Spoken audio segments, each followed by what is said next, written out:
Hello, everyone. This is Mr. Rose. I wanted to make a hopefully short video that is going to explain how we will approach multiplying with decimals this year. It's going to be likely different than how you were taught. It's definitely different than how I was taught, but hopefully our approach will help the kids understand the process instead of just learning steps like I was, and hope maybe you were. When we just teach steps and things, it becomes difficult for some kids to remember those steps without understanding what is going on, and that's again what we're trying to eliminate. So I have an example up on the screen here of something that looks hopefully familiar. Hopefully, it doesn't bring up any nightmares or anything. But this is an example mostly done of a problem that you and I probably saw when we were little, and again, something that the kids will be doing in the next few weeks or so. So 4.3 times 24, 4 and 3 tenths times 24. And again, I've got most of the work done, but I just wanted to talk about how I was taught and maybe how you were taught also to know where the decimal point goes.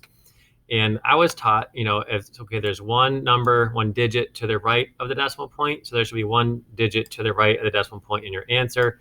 So that's where the decimal point goes. And I didn't know why. I was able to do it as a kid, so I could do it. But I know, that's not always the case. And again, because this is kind of just a follow the steps type thing, it can be confusing. Kids tend to mix up the rules and procedures and kind of get them jumbled up with other things they've learned. For example, like if this was 4.3 times 2.4, a lot of times kids I've seen in the past, they're like, oh, I just, you bring down the decimal and it's here, which they're kind of confusing that with adding and subtracting decimals. Because, in reality, that's not what the answer would be. It'd actually be over here between the 0 and the 3. So hopefully by approaching it the way we're going to, it will minimize those types of confusion. So I want to show you how we're going to do it so you can have an understanding when they're doing it at home and there isn't that frustration of, I don't know how you were taught, this is how I was taught, and those types of things. So here's the same problem, 4 and 3 tenths times 24. And the first thing that we're going to ask the kids to do is to make an estimate. So 4.3, well, that's about 4, and 24 is about 20. So, that we'd estimate that answer to be around 80. And again, the idea of an estimate is it should be quick and efficient. So this step in the process won't take too long. It's not meant to take too long. Once we do that, we can kind of pretend for the time being that the decimal point isn't there. We kind of make light of it a little bit and say, we're going to be magicians and it's going to magically disappear. But like any good magic show, it will reappear at the end to really kind of amaze the audience. So we're going to pretend that this isn't 4.3, but rather 43. And then we can do the work.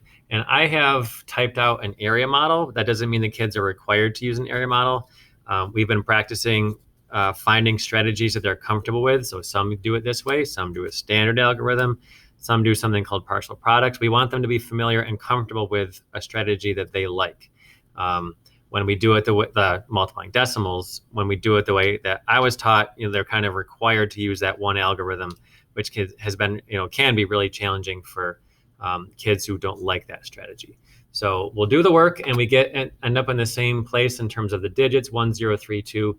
So the last thing that we teach is that we're going to place the decimal based on our estimate. So our estimate was 80. So where would we place a decimal point in this, set of digits, 1, 0, 3, 2, that would be closest to 80 as possible? And when we first do this, we talk about all the possibilities, like, what do we go there? No, that doesn't make sense. Does it go after the 1? No, so we kind of walk through all the possibilities and realize, well, that's a terrible decimal point. Let me try again. The best place to put it would be 103 and 2 tenths. So there is the end of our magic show. It magically reappears, voila. So by, kind of removing that decimal point, it kind of frees them to work without it because they're really doing a good job multiplying. And, it's amazing sometimes how that little dot can be really unnerving for kids. Not all kids, but some really kind of get shook by that and don't feel as confident multiplying or adding and subtracting for that matter when all of a sudden there's a decimal point involved. So plus this also helps build that number sense again of, okay, 4.3 times 24, I should have an idea of how big that answer should be. So it helps reinforce that concept too. So I hope that made sense. Please email with any questions. And, I really appreciate all that you've done through this challenging time. It means a lot as the teacher here trying to do my best. So thank you for watching this. I hope it made sense, and have a great day.